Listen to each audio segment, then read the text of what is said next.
बिस्मिल्लाहिर्रहमानिर्रहीम। अस्सलाम वालेकुम। मैं हूँ आयशा और वेलकम करती हूँ आपको आयशा की किचन में। आज मैं लाई हूँ आप लोगों के लिए एक खट्टी मीठी और मज़ेदार सी इमली की चटनी की रेसिपी, जिसे आप समोसे पकोड़े रोल के साथ भी ले सकते हैं। आप इसे चना चाट या दही बल्लों के साथ भी सर्व कर सकते हैं। बहुत ही टेस्टी खट्टी मीठी और मज़ेदार सी ये रेसिपी है। और इस रेसिपी की ख़ास बात यह है कि आप इसे बग़ैर चूल्हा जलाए सिर्फ़ और सिर्फ 10 मिनट में बनाकर तैयार कर सकते हैं। रेसिपी बहुत ही आसान और मज़ेदार सी है।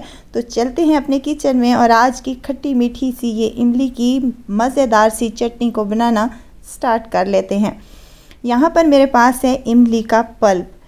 तकरीबन 100 ग्राम इमली लेकर मैंने उसको रात भर हाफ़ कप पानी में भिगो कर रख दिया था।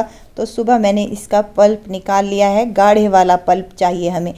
तो यहाँ पर मैंने इसको छान कर साइड पर रख देना है। अब एक ले लेना है बाउल और उसमें शामिल करने लगी हूँ एक मीडियम साइज़ का आलू है मेरे पास, जिसको मैंने बॉईल करके छोटे टुकड़ों में काट लिया है। यहाँ एक टमाटर भी शामिल करने लगी हूँ, छोटे छोटे टुकड़ों में काट कर शामिल कर दें। और यहाँ एक मीडियम साइज़ का प्याज है मेरे पास, जिसको मैंने सेम कटिंग में कट कर लिया है। एक हरी मिर्च को बारीक काट कर शामिल कर दिया है। हरा धनिया भी शामिल करेंगे, जिससे ये चटनी निहायत ही टेस्टी और मज़ेदार सी बनेगी इंशाअल्लाह ताला। मिर्च मसाले शामिल करने लगी हूँ। नमक ½ टी स्पून, लाल मिर्च का पाउडर ½ टी स्पून, आप कुटी हुई भी डाल सकते हैं।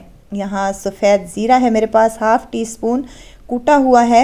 और ये चाट मसाला है ½ टेबल स्पून के करीब। आप मिर्च मसाले अपने टेस्ट के मुताबिक कम या ज़्यादा कर सकते हैं। अब इमली का जो पल्प है हमारा, हमने इसमें शामिल कर देना है। लें जी, मज़ेदार सी और खट्टी मीठी सी चटनी रेडी हो चुकी है। अभी मैंने इसमें चीनी नहीं डाली। ½ टेबल स्पून मैं इसमें चीनी का शामिल करूंगी और इसको अच्छे से मिक्स कर लूँगी। वीडियो स्टेज पर अगर आपको ज़रा सी भी अच्छी लग रही है तो लाइक करें, सब्सक्राइब करें और साथ में बेल आइकन के बटन को भी ज़रूर प्रेस कर दिया करें, ताकि मेरी हर नई आने वाली वीडियो आप तक पहुँचती रहे।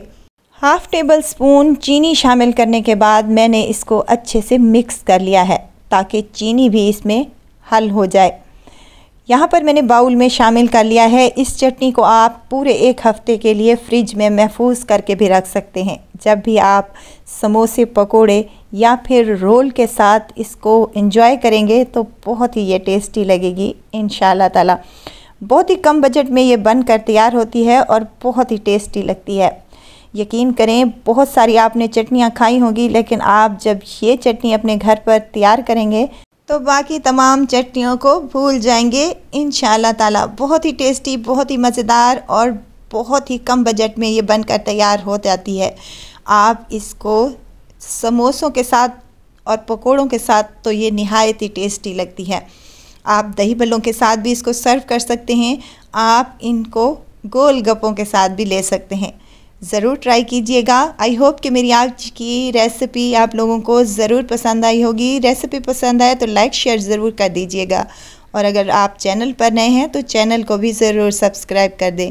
आप इसको किसी पार्टी में समोसे पकोड़ों के साथ इसको सर्व करेंगे तो इस चटनी ने आपकी पार्टी में 4 चांद लगा देने हैं इंशाअल्लाह ताला। तो ज़रूर ट्राई कीजिएगा और दुआओं में मुझे ज़रूर याद रखिएगा। खुश रहें, खुशियाँ बांटें। इजाज़त चाहती हूँ, फिर आऊँगी इंशाअल्लाह नई और मज़ेदार सी चटपटी रेसिपी के साथ। आयशा को दीजिए इजाज़त। अपना बहुत सारा ख्याल रखिएगा। दुआओं में मुझे याद रखिएगा। अल्लाह हाफिज़।